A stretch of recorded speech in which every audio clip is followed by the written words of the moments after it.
even like for myself, I never started understanding the residential school fallout until probably the last few years when you really start looking at some of the situations.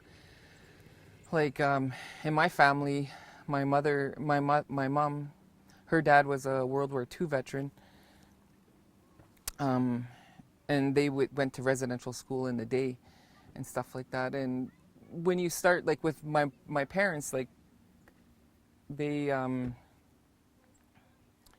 they worked really hard to make sure that we just kind of, they'd kill me for saying that, but to make sure we blended in.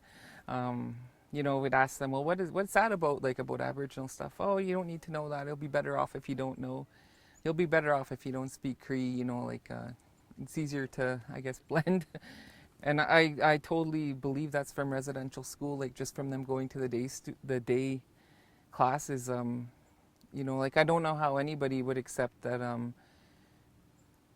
Like for somebody to come in and say your culture was no good and you shouldn't be speaking it, or you shouldn't speak Cree. I don't even know if we'll ever fully understand a lot of the outcomes from, or we'll ever really be able to really address some of the situations. I mean, I know people that their parents were from residential school, raised like fully in residential school, and they come out and there's a lot of alcoholism.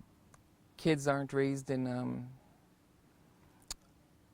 a home like where it's good, right? So a lot of kids will end up in care. I mean, we're looking at in this province, we probably have anywhere from 68 to 80% of our kids in care in the province are Aboriginal kids. And a high percentage of those kids, I believe it's like 30% of those kids will never go home and they'll never know their community. So to me, that's your residential school again, like right there.